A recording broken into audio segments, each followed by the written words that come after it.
Hello student, good evening. आज का प्रश्न देखो, प्रश्न क्या है?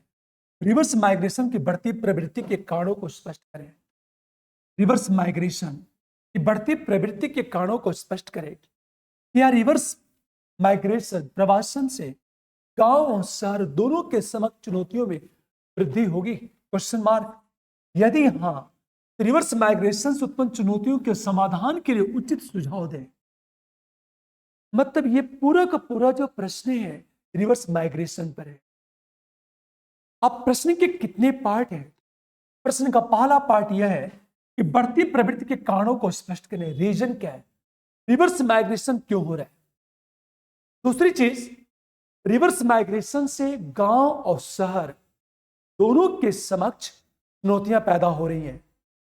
तो क्या क्या चुनौतियां पैदा हो रही हैं? प्रश्न का तीसरा पार्ट यह है कि रिवर्स माइग्रेशन से उत्पन्न चुनौतियों के समाधान के लिए उचित सुझाव दें। आपको सुझाव देना है, उचित सुझाव देना है रिवर्स माइग्रेशन का। क्या सुझाव है, आप इसकी बात करो। यदि हम इंट्रोडक्शन की बात करेंगे तो सबसे पहले हम इंट्रोडक्शन की बात करेंगे। इंट्रोडक्शन में क्या करेंगे हम लोग? हमारा इंट्रोडक्शन कैसे चलेगा? इंट्रोडक्शन को हम लोग करंट से लिंक करेंगे। करंट से हम लोग लिंक करेंगे इंट्रोडक्शन का। ये टॉपिक इसलिए महत्वपूर्ण है कि जब पूरी दुनिया में चर्चा का विषय यह है कि गांव से शहर क्यों पलायन हो रहा है और अब रिवर्स माइग्रेशन भी हो रहा है। भारत में सीमित स्तर पर है, पर दुनिया में, दुनिया के डेवलप कंट्री में बहुत बड़े पैमाने पर चल रहा है रिवर्स माइग्रेशन। अब एक चीज सोचो, इंट्रोडक्शन की बात क्या करेंगे हम? डंकी मार्ग एवं अवैध प्रवासन के साथ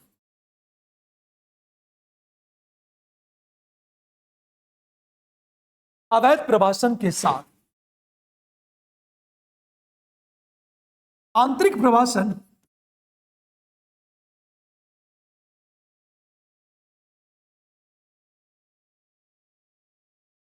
चुनौतीपूर्ण है।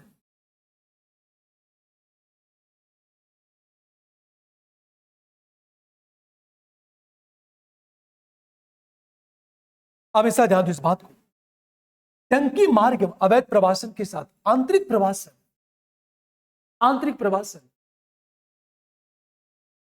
से उत्पन्न समस्याओं का समाधान।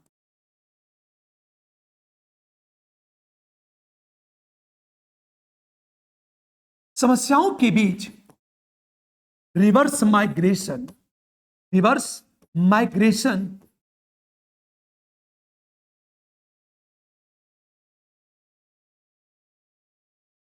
चर्चा का विषय है,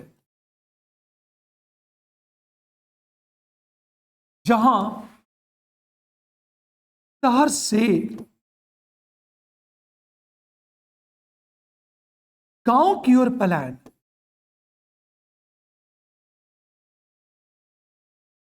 यह हमारा इंट्रोडक्शन चलेगा। टंकी मार्ग एवं अवैध प्रवासन के साथ आंतरिक प्रवासन से उत्पन्न समस्याओं के बीच रिवर्स माइग्रेशन चर्चा का विषय, जहां शहर से गांव की ओर पलायन होता है। इस रिवर्स माइग्रेशन का कारण क्या है? इसके कुछ आर्थिक, सामाजिक, सांस्कृतिक और पर्यावरणीय कारण है। अब हम आएंगे सीधे सेकेंड पैरे में। जब सेकेंड पैरे की बात करेंगे हम लोग, सेकेंड पैरा, इस रिवर्स माइग्रेशन के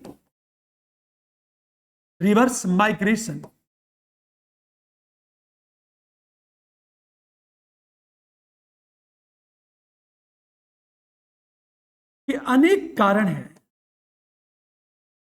अब कौन कौन से कारण हैं? नंबर 1 की हम बात करें, शहरों में रहने की लागत में वृद्धि।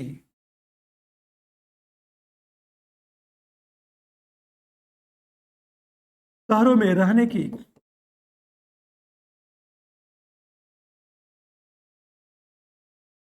लागत में वृद्धि एक रीजन है। दूसरी चीज देखा जाए, स्वास्थ्य के प्रति बढ़ती जागरूकता के कारण। नंबर 2,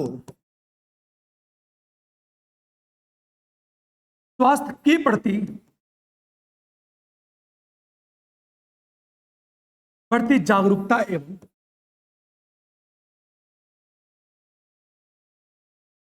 मोटे अनाज के प्रति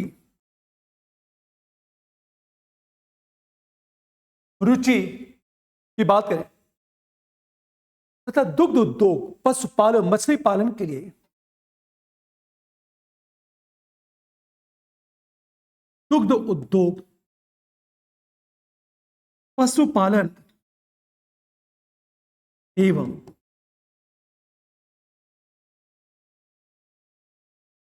मछली पालन के लिए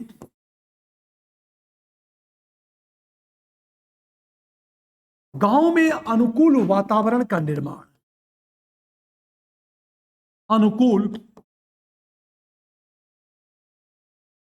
वातावरण का निर्माण, ये दूसरा पॉइंट देखो जरा। रिवर्स माइग्रेशन का कारण क्या है? लोग हेल्थ को लेकर अलर्ट, जागरूक हो रहे हैं और मोटे अनाजों के प्रति लोगों की रुचि बढ़ रही है तथा दुग्ध उद्योग, पशुपालन और मछली पालन के लिए गांव में अनुकूल वातावरण का निर्माण। तीसरी चीज देखा जाए, शहरों के अपेक्षा गांव में व्यवसायिक प्रतिस्पर्धा कम। नंबर 3,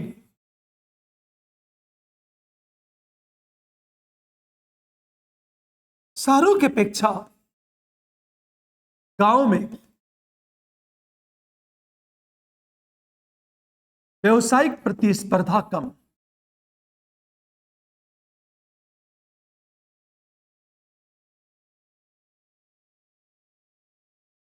तथा श्रमिक का आसानी से उपलब्ध हो जाना।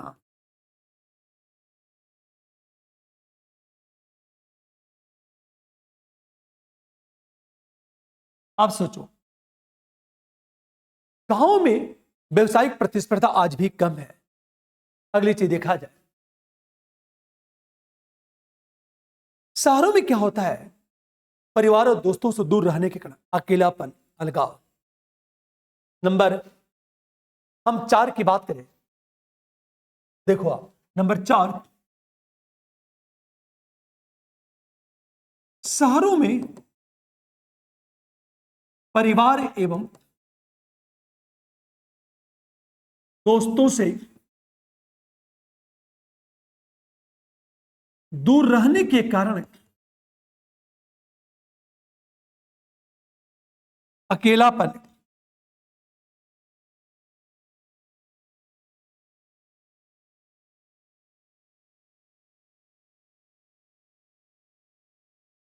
तथा अलगाव एवं शहरों में जीवन की रफ्तार तेज होने से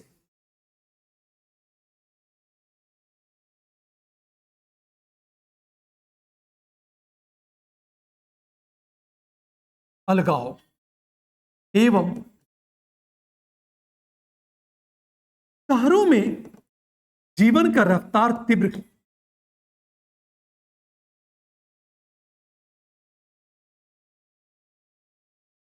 जबकि गांव में रफ्तार कम। ये बड़ी अच्छी बात है, यह रीजन नहीं है। अगली चीज देखा जाए, गांव में भावनात्मक लगाव ज्यादा है।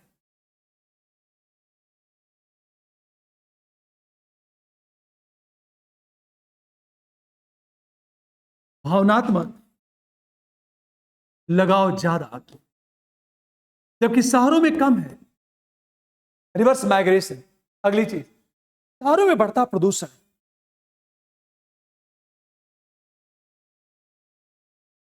शहरों में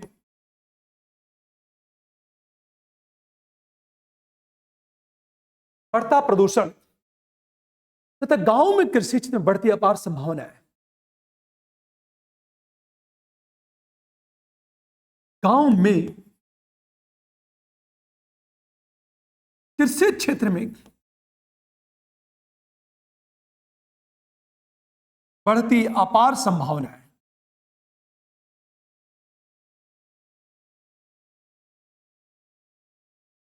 संभावनाएं उनकी ज्यादा है। ये रीजन है रिवर्स माइग्रेशन का। मतलब शहरों में भावनात्मक लगाव कम होता है, जबकि गांव में ज्यादा होता है। और हर व्यक्ति एक उम्र के बाद क्या चाहता है? इमोशनल सपोर्ट चाहता है। और इमोशनल सपोर्ट गांव में ज्यादा मिलता है, शहर में कम मिलता है। ये सारी बातें करने के बाद बेशक हम बात करेंगे, ये सारी बातें करने के बाद अब हम आएंगे सीधे थर्ड पैरे में आएंगे। और जब थर्ड पैरे की बात करेंगे, इस रिवर्स माइग्रेशन से क्या हो रहा है, इस रिवर्स माइग्रेशन से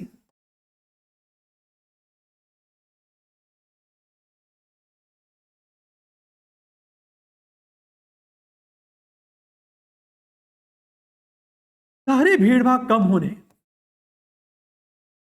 एवं शहरी प्रदूषण में कमी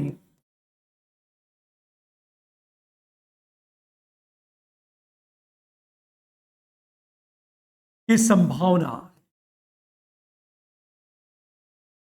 तथा गांव में क्या किया जाए,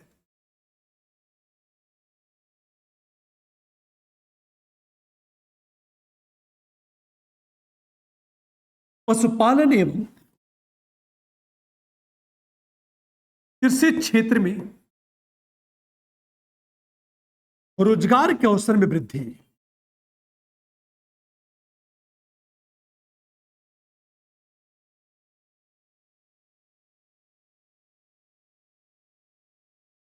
वृद्धि की संभावना।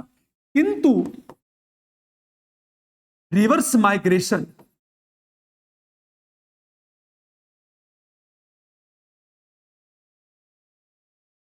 के कारण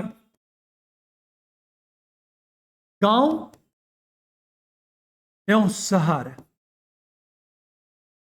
दोनों के समक्ष चुनौतियों में वृद्धि।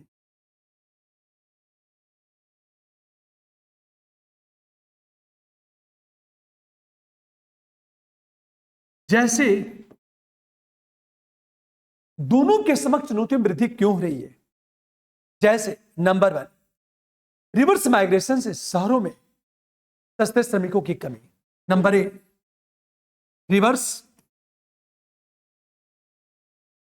माइग्रेशन से शहरों में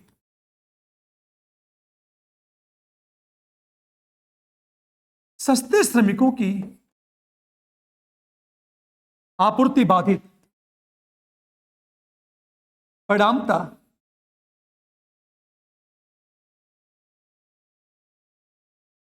शहर के विकास पर प्रतिकूल प्रभाव।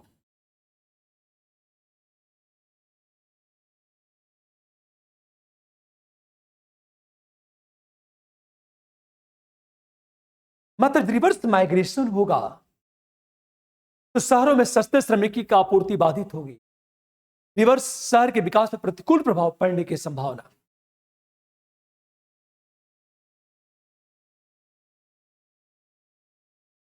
और किसी भी शहर के विकास के लिए सस्ते श्रमिक का होना बहुत जरूरी है। नंबर 2 की बात है, हमेशा नंबर बी की बात करें, रिवर्स माइग्रेशन से क्या होगा, ग्रामीण क्षेत्र में बुनियादी ढांचे सेवाओं पर दबाव पड़ सकता है। नंबर बी, रिवर्स माइग्रेशन से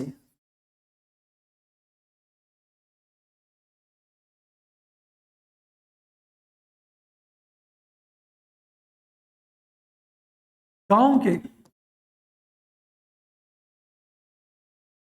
बुनियादी ढांचे पर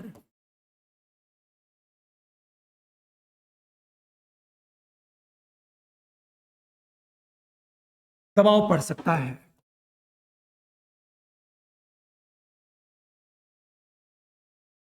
रिवर्स माइग्रेशन के बाद तीसरी चीज बात करें, ग्रामीण क्षेत्र में जनसंख्या बढ़ने से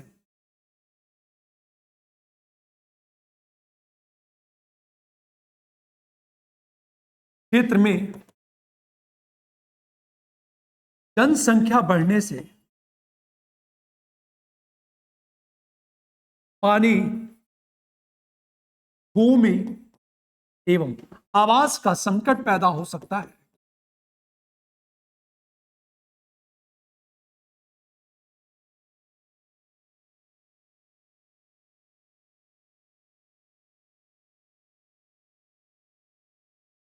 अगली चीज बात करें, शहरी लोग ग्रामीण क्षेत्रों में आकर क्या करेंगे? नंबर डी, शहरी लोग ग्रामीण क्षेत्रों में आकर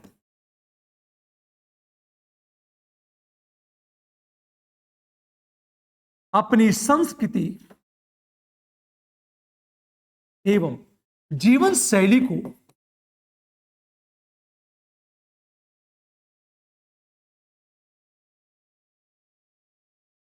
स्थापित कर सकती हैं।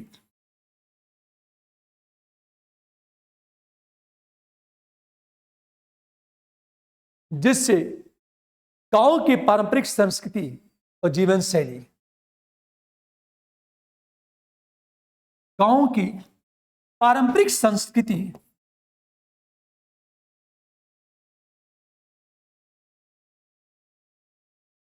एवं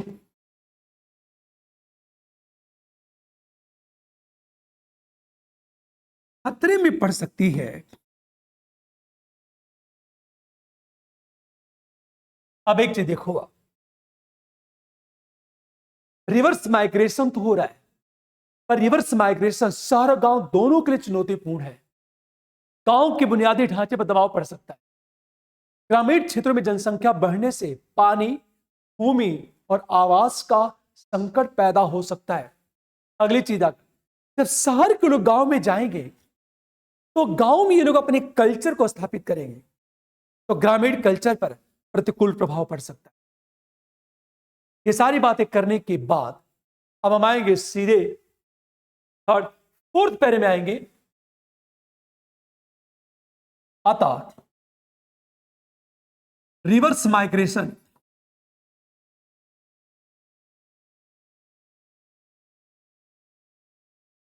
के सकारात्मक प्रभाव को मजबूत करने, प्रभाव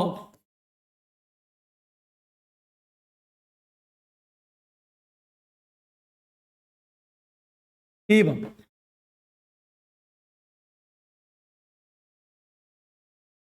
नकारात्मक प्रभाव को कम करने के लिए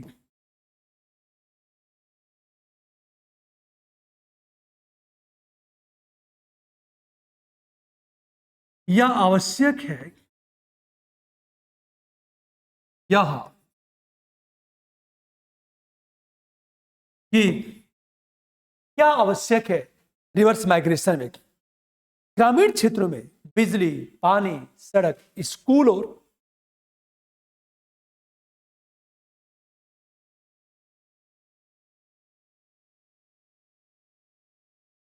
ग्रामीण क्षेत्रों में बिजली, पानी,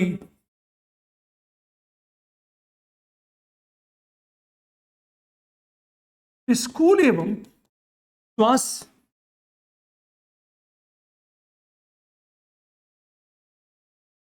अवसंरचना का विकास किया जाए। पहली बात, गांव में आप इंफ्रास्ट्रक्चर को डेवलप करो। दूसरी बात, अधिक से अधिक रोजगार का अवसर पैदा किया जाए। गांव में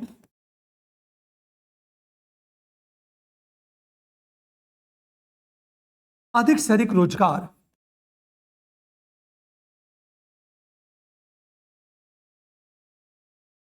अवसर पैदा किए जाए।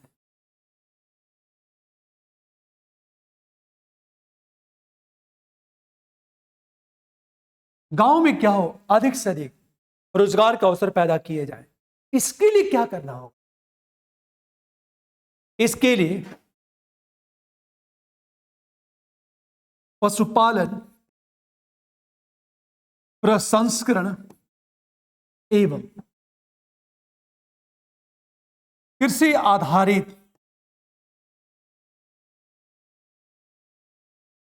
उद्योग को प्रोत्साहन,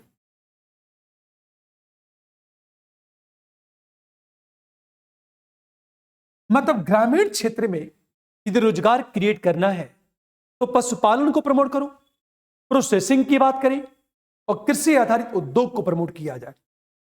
तीसरी चीज, नंबर सी की बात करें, ग्रामीण क्षेत्र में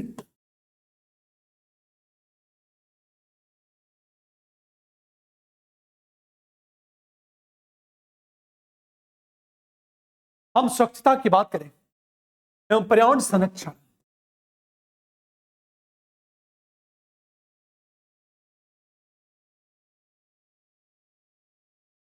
की जिम्मेदारी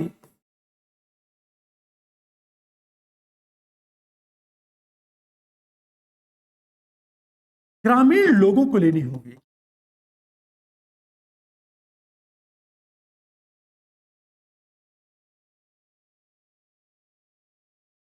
जो रूरल एरिया है वहां स्वच्छता और पर्यावरण संरक्षण की जो जिम्मेदारी है वो ग्रामीण लोगों को लेनी होगी। अंत में देखा जाए, गांव में पारंपरिक एवं सांस्कृतिक मूल्यों का संरक्षण,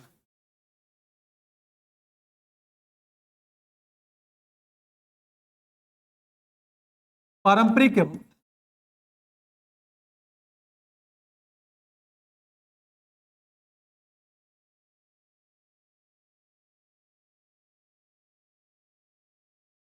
संरक्षण जरूरी। ये सारी बातें करने के बाद अंत में हम निष्कर्ष की बात करेंगे। हम आएंगे सीधे पांचवें पैरे में आएंगे। अब पांचवें पैरे में हम क्या करेंगे, हम निष्कर्ष की बात करेंगे। और निष्कर्ष में इतनी बात है, हमेशा ध्यान दीजिए इस बात को। अब जब निष्कर्ष की आता, रिवर्स माइग्रेशन को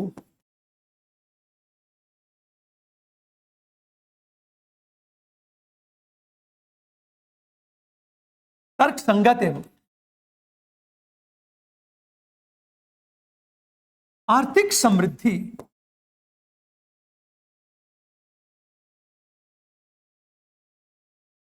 के अनुकूल बनाने के साथ रिवर्स माइग्रेशन को तर्क संगत एवं आर्थिक समृद्धि के अनुकूल बनाने के साथ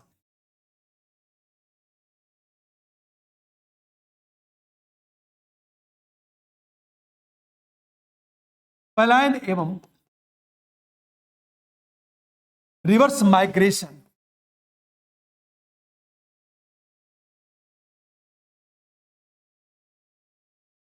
को संतुलित करना आवश्यक है।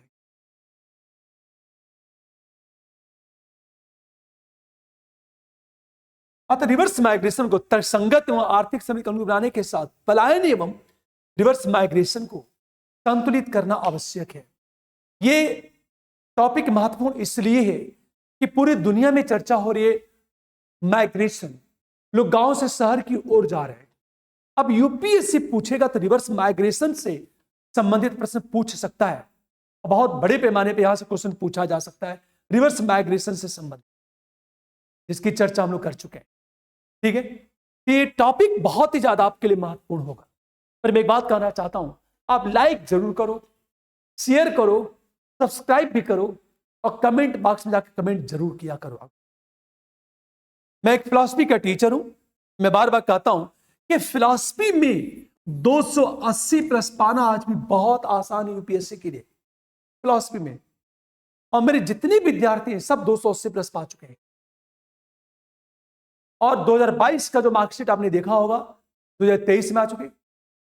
2022 के मेंस का जब रिजल्ट आया तो आपने एक चीज देखा होगा कि मार्कशीट में सबसे ज्यादा नंबर मिला एंथ्रो में 325 500 नंबर में, और दूसरी नंबर पर फिलॉसफी 319 नंबर मिला फिलॉसफी में। और मीडियम कोई काउंट नहीं करता है। यदि आपने कंटेंट अच्छा लिखा है, लिखने की कला अच्छी है तो नंबर पा सकते हो। और फिलॉसफी के साथ प्लस पॉइंट ये कि 20 क्वेश्चन में हर साल 14 से लेकर 15 क्वेश्चन केवल रिपीट करता है। आप केवल 10 साल के पेपर सॉल्व कर ले जाओ, आपके 14 से 15 क्वेश्चन अवश्य मिल जाए। और 15 क्वेश्चन में ढंग से लिख ले गए तो 280 प्लस पा जाओगे। इसी पर कोशिश जारी, और नया बैच हम लोग जा रहे हैं शुरू करने। Okay, thank you, good night.